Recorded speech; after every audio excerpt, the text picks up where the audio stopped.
Welcome to the Business Spotlight series. My name is Everardo Resendiz. People around here know me as Coach Ever. I am a certified executive and business coach at Action Coach in Northwest Louisiana.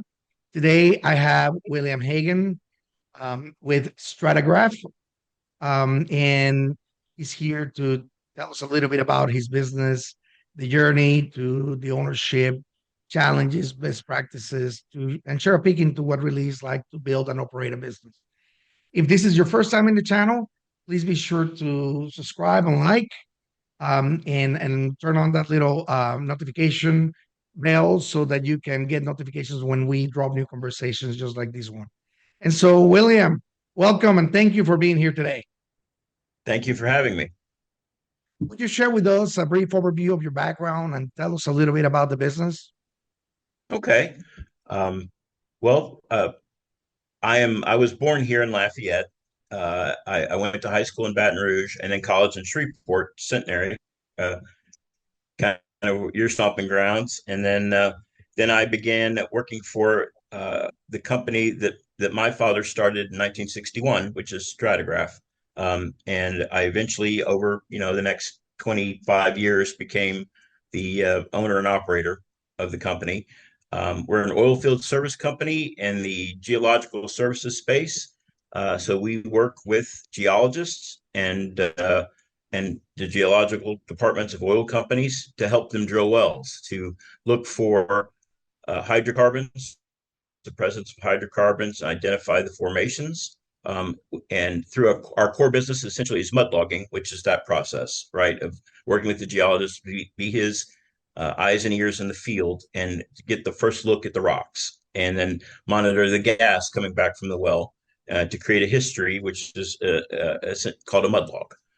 We also offer, this is sort of recently, since I guess 2020, we offer geosteering services, which guides the well bore, especially in the horizontals of people in the Haynesville, things like that, the drilling they do in the Haynesville, where it's kind of a curve in.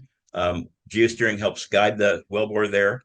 And we do several different types of rock and gas and chemical analysis on the well site. But most of our business is focused at working on location with at the drilling rig, at the drill site, and relaying that information back to the geologists. Oh, wow. Seems like you have found your niche in there, huh? So tell us a little bit Yeah, about the, yeah. the role. Tell us a little about the role that you currently play in the business as CEO. What do you get to do? Well, I having spent most of my time in sales, that is, I take a large involvement in the sales process, probably more than I guess the typical CEO would do. So I go to a lot of events, I go to a lot of sales meetings, I meet with a lot of the clients with this in tandem with the sales team to kind of back them up, and it gives us the freedom to say if we're trying to close a deal or work something out, we can do it right there, right? I mean, the buck stops with me, and if I sign off on it, for better or worse, it's the deal that we're going to do, and we can have that immediate access to me at that point. And then I guess I've read a lot about and been in different groups and things like that about what CEO roles are, and I think it's probably true. 70% of my time is in meetings with partners or new technologies or finance or just things that will steer the company itself from a very high level. I try to stay out of the day-to-day stuff as much as possible because I am not necessarily expert in that, and they need to make their own decisions and run the day-to-day operations. So I really uh, work at a level above that, um, except for the part where I said, I'm probably involved with sales directly more than a lot of people would be. Right. But So but that's that's just almost sort like of your last stand, because huh? that's my back. Right. Love um, it. And so, William, let's move on to what makes your business so special. Who primarily does your business serve? If I was in the audience, how will I know if I was a good fit for your service? Well, typically, we work with, like I said, we will work with geologists and especially operations geologists, people that do the day to day, you know, drilling of the well. Um, and we work from with companies, of all size, Chevron, Devon, Oxy, EOG, down to shops that have three guys in it, right? But probably our wheelhouse is sort of the upper middle market, the large independents to small majors.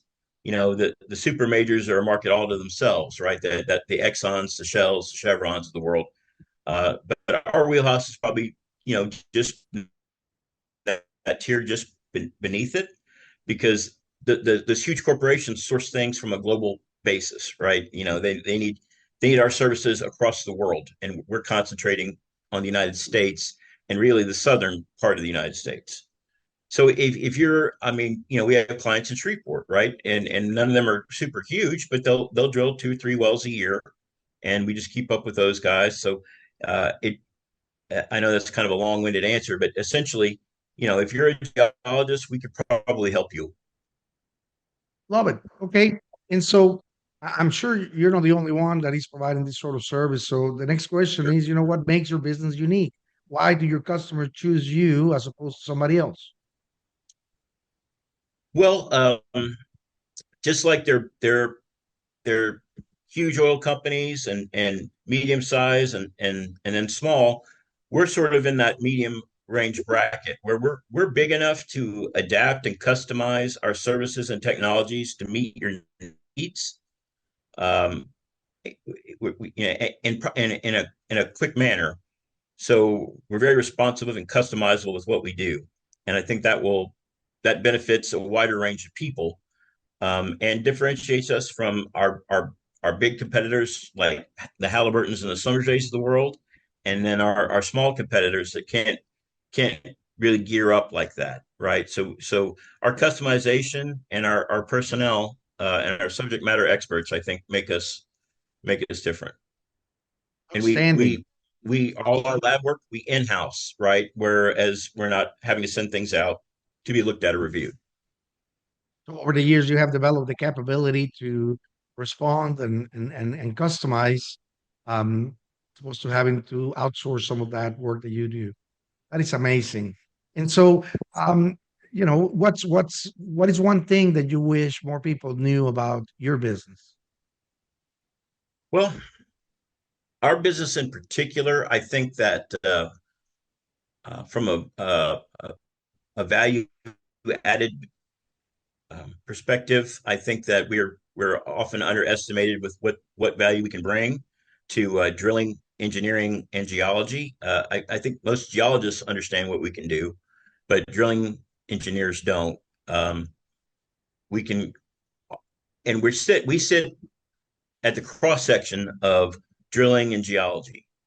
We get all the data; it all flows through our laboratory, and a lot of people don't really take advantage of that. I think that's, there are a lot of misconceptions about what we do, and a lot of, older thinking about what mud logging is or was and what it is now, what it's capable of now.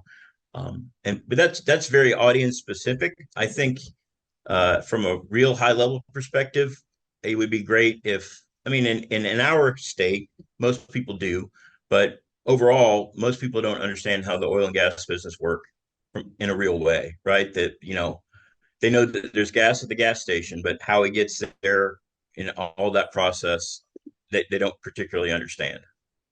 Well, that's a very interesting point because we are all affected by it, in Sure. one way or another. There's repercussions of anything that happens in your field, and so it's a market that is in constant flux. Now nowadays, what's the outlook for the oil and gas industry?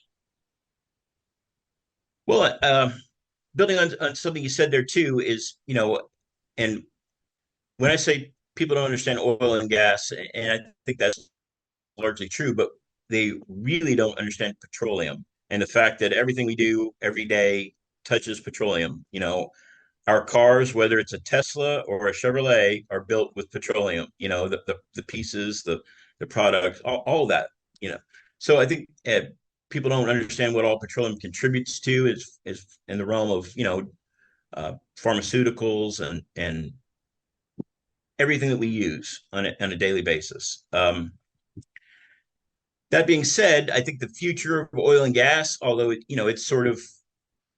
it's a crazy topic that people have a lot of opinions on, but oil and gas is just really not going anywhere for let's just say conservatively, and I think it's longer than this, but conservatively, let's say the next 10 years. We don't have anything that's capable of replacing what oil and gas does anywhere in the near future, whether that's power generation or however you want to say it. I mean, natural gas is an abundant, clean energy source that we probably don't utilize enough of, but it's certainly not going away. It's not being replaced by solar or wind anytime soon due to the restraints of a lot of things, right? The storage capacities for the energy, the transmission lines, the actually building them, all those things.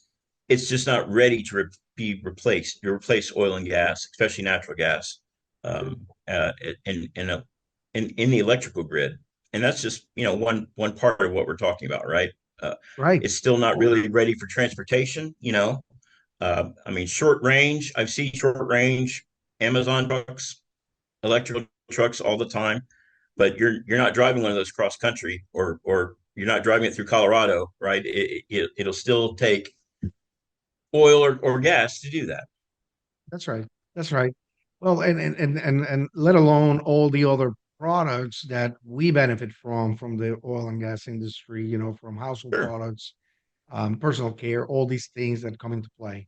So it certainly is an area to be if anything, interested in because it affects your life, right? So this Right. leads me to marketing, which is something vital that every business out there should be paying attention to, and often is an area that people struggle with.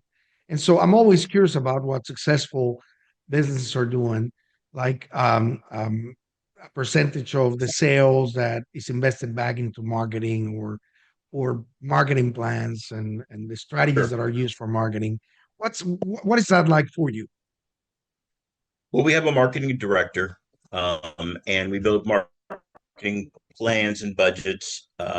Most of our marketing revolves around a lot of it revolves around LinkedIn. That's our probably our preferred platform to do things in, which not unique to that's universal, right?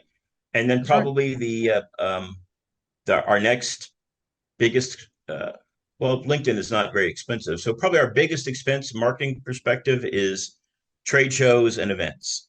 We there are probably 5 or 6 trade shows that we feel like we have to go to every year, spread across our region from Louisiana to Oklahoma to Texas. There are events there that we feel like we have to go to, and that requires a booth and personnel and all those things. And then there's smaller events that either we put on or are more local than large regional events, and that's probably where our biggest marketing spend is from a corporate level. And then, of course, it breaks down into salesmen and their marketing, their efforts, and Gotcha. dinners and golf and things like that, right? But largely, it's I would say most of our marketing is event driven, and that's tricky because it's difficult to really trace the results of that, right? I mean, there's one part that you can say, well, look, it's exposure. We have to do this. One whether we can figure out what the ROI is on it or not, from an exposure level, we should do this anyway. And then we what I've really pushed for are is there any ROI from this going to this event? Did we close one sale that I can tie back to? Hey, I met a guy there and we closed the deal. Probably you're probably never closing a deal that day, right? I could probably count on one hand the time I walked into somebody's office and they said, "Oh, thank God you're here," because I, I was just about to call you. I mean, that just doesn't really happen over the last, like I said, over the last 25 years. I probably could, 3 or 4 times I walked in and said, "Are you ready?" But But if I can say, if we meet a guy and 2 months later we get a contract, then I can say, well, we got this from that event. Right. And right, it's important to track that kind of thing, right? If it's not measured, it doesn't matter, and then I think after a year or two, if we've gone to the same event, you know, 2, 3 times, and like, look, we just got nowhere with this. Do we really need to keep going here? Because it's let's say a you know a, a $10,000 expense at the minimum to attend these trade shows with the people and materials and booth. Well, if we're not getting anything from that repeatedly, we need to stop going. Right. So, I mean, this is a strategy that is used by a lot of people. Unfortunately, they don't do it with the intent, like you have just expressed, of understanding that the reason you go to those things is to get that visibility, like you are in this business, right? That it's about making connections that then you have to nurture, right? They're not going to come in, like you said, say, hey, oh, I'm glad you're here. This is what we need, right? Right. It just initiates a conversation that needs to be carried through all the way to perhaps having an opportunity to bid or explore a partnership of some sort. So I completely understand that, and I agree. I mean, it's a difficult strategy to track, but if you look back at all the customers that you have had over the years, maybe you found where those places where you went to had something to do with either creating that connection or strengthening it. And Sure. so, No, absolutely. And you know, there's a lot of turnover in our industry. I mean, I guess I don't know that it's any higher than any other industry. I don't really know. But, over the course of their career, a geologist is probably going to work for 3 or 4 different companies. So, these big annual conventions is a good way to keep up with those people as they move, as they transition from one place to the next. So, it's exposure and connections, like you're saying, right? Establishing a stronger connection. So when they do move, let's say we've been calling this guy for 5 years and his company just hasn't drilled many wells, but he moves to ConocoPhillips. Well, things have changed now, right? So we need to make sure that we're still in with him so he carries us to his next company. that's right. Love it. Well, we spend much time focused on the promotion part of it, but I'd like to step back and dive into a little bit of the journey that we have gone through on the past years, 25 years, you say that you've been at it. Sure. And so, you graduated secondary college, right? Right. And then you went back to this work right away.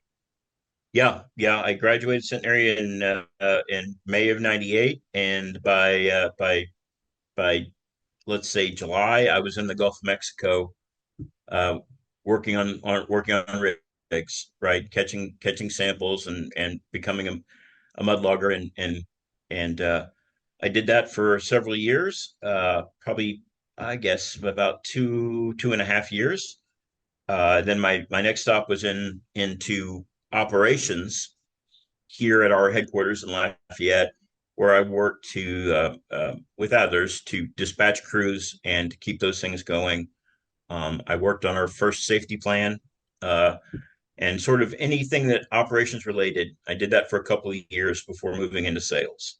Um, uh, as I mentioned, my father started this company in 1961, and when he passed away, I inherited the majority ownership, but not a controlling interest. Um, we had a CEO in place who had worked with my dad here at the company for 20 years when my dad passed away. And he and I worked together for about another 12 years. At that point, I kind of worked my way up through sales and then I became president. And then at the end of 2019, our CEO, Randy Hale, had decided to retire. He retired, and I bought out his stake and became the controlling owner of the company. And so I've been owner and CEO since 2020, which was kind of unfortunate timing, but Yeah, you can say that. it, right, it was a kind of a trial by fire in the beginning. But that's where I've been for the last, four, four, 4 years at this point. And in my time here, I've really focused on expanding our geographic footprint. We now have a real concentration of our business in Oklahoma that was not here 4 years ago. Additional services, things like that, just sort of offering up the product offerings and increasing the geography and areas we can work and focus on.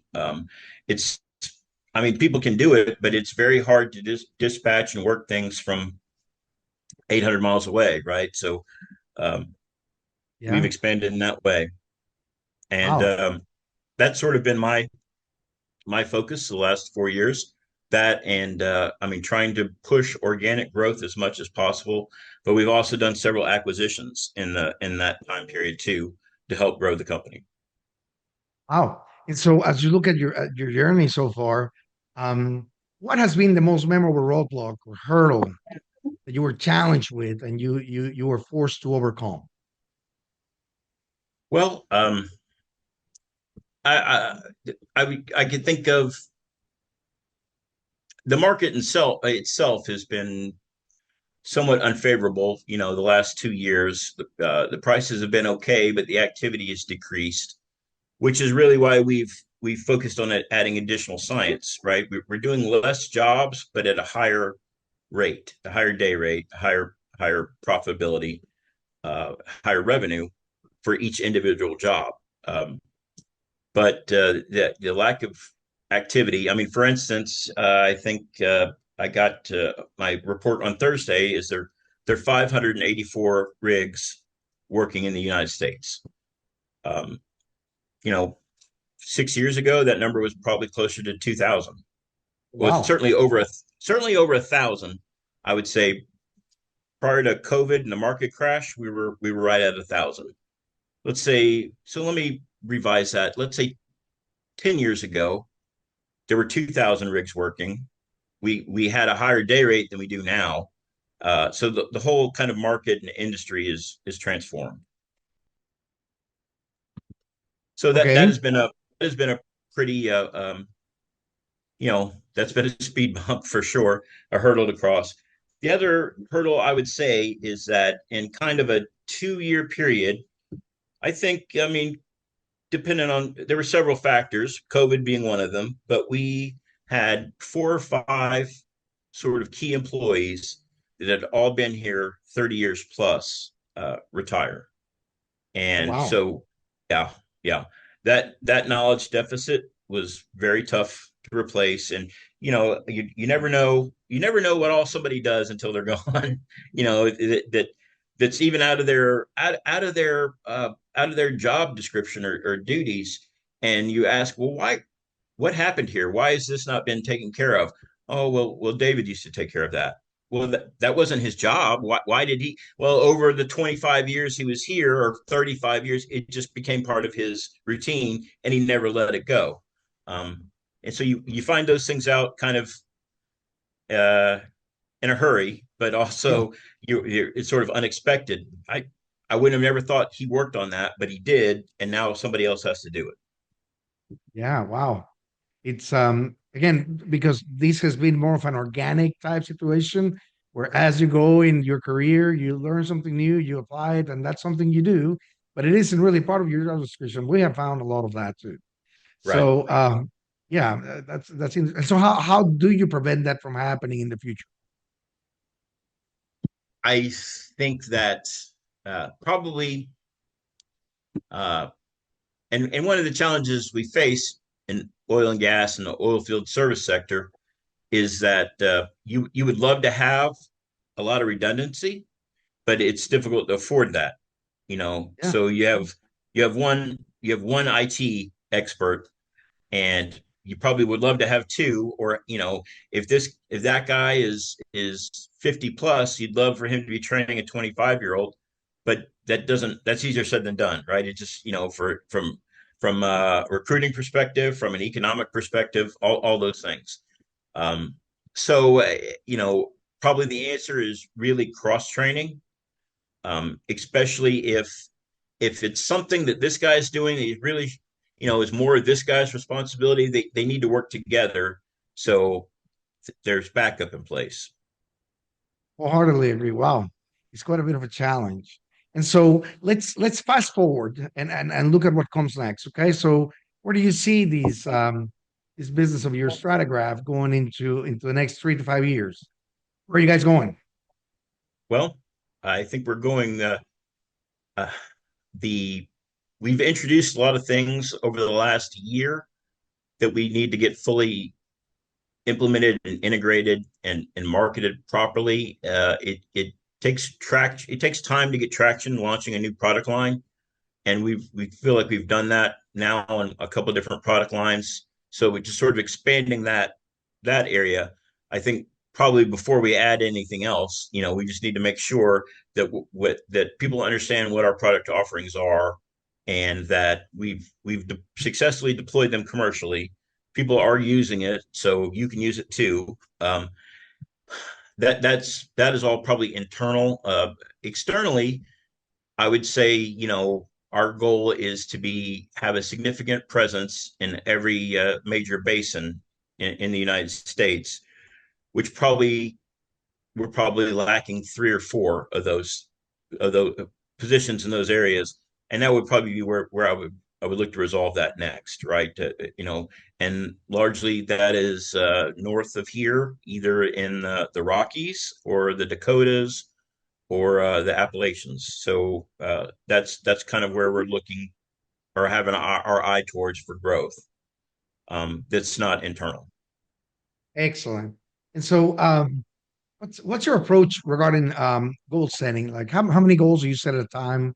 Do you document them? Do you guys do any sort of strategic planning? Yeah, I mean, in fact, that's what we've been doing since the president and I have been doing since Friday is doing our forecasting, our budgeting, and our goals for next year to get that out so we know what we're wanting, and then also to start meeting with the individual team members to get these things in place. And I mean, now and not only is now the time, we're probably a little bit behind schedule, but it's there as a small business owner or small business coach, there's always something, right? There's always another fire to put out, but it's difficult to manage time properly. It's a lot of 10, 12, 14-hour days and weekends, but it things have to get done, right? And That's right. our goals set and expectations distributed to the team. Otherwise, they don't know. If I call them and say, "Well, where's the 20% increase we talked about?" And I said, "What? What 20% increase?" And, oh, I forgot you weren't in that meeting, and or we didn't have that meeting, and we should have. But that's sort of where we're working at. It's always a work in progress, right? It's William, just getting that I always when this comes up, right, and I talk with people and they say, we're doing the planning. I'm like, it really doesn't have a specific time frame. You don't need to do it at the end of the year. You don't need to do it in the middle of the year. You just do it when you do it, and it's better right. to do it whenever you do have that intent, and be able to you know, perhaps mark your steps forward than none. Because you're right. Often enough, business is going into the fray, dealing with the operations and getting the next bit done, and it may not actually go where you want it to go in the first place. So having that opportunity, I commend you for it. It's good. It's good that you do it. And hey, we're still a few days before the end of the year. Right. If it happened in January, it's so be it. You know what I Right. mean? Sure. Yeah, And you so can't we, let we I what? agree with what you're saying. I'm sorry. I'm just gonna say I agree with what you're saying. And you see a lot of it, like in the I guess personal fitness industry or whatever. They say, you don't have to start on a Monday. You don't have to start on the first of the month. You don't have to whatever. Just start. And a lot of that is true here too. It's good to make things have timelines that make sense, but ultimately the getting down to it and doing it is what's important. If you do it properly, then you'll be Sure. able to actually plan when the next time it is that you need to start it. You know what I mean? Yes. So, love it. Well, we have covered a lot of ground in this conversation today, and for those people who are watching, I highly encourage you to save these, come back, watch a few times because there's a lot of great nuggets in here. So, as we begin to wrap up, I have a few rapid fire questions for you, William. Quick, top of head answers for each. What is the key to success for you? Uh, Following through. What is your one piece of advice for other business owners?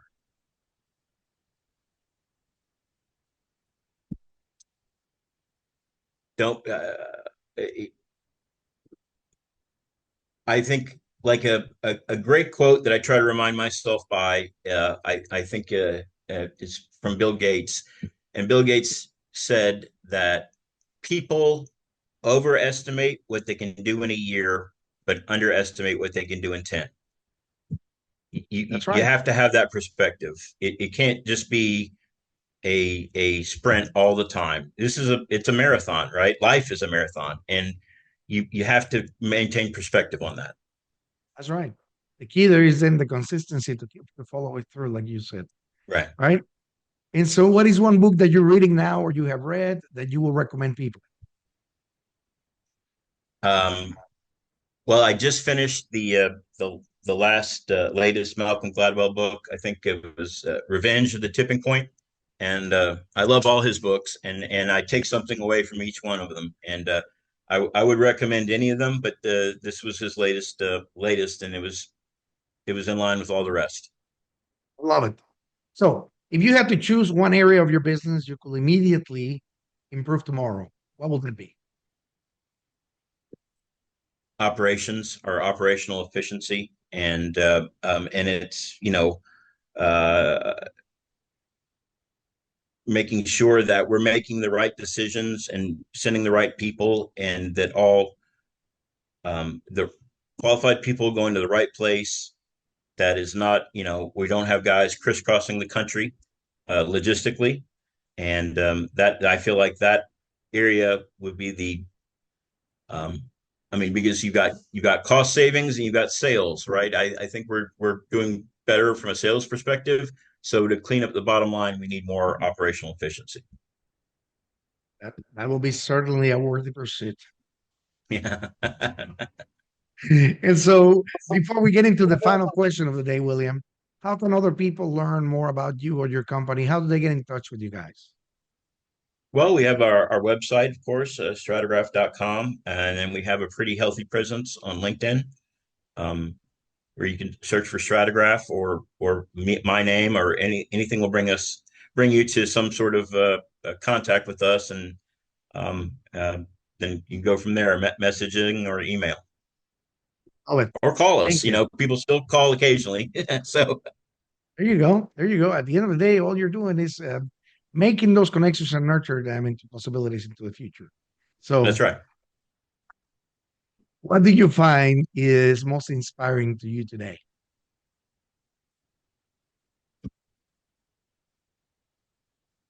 Well, I guess I take a lot of inspiration from different business leaders and what they're accomplishing. Large and small. Obviously, there are a lot of great parts to Elon Musk's.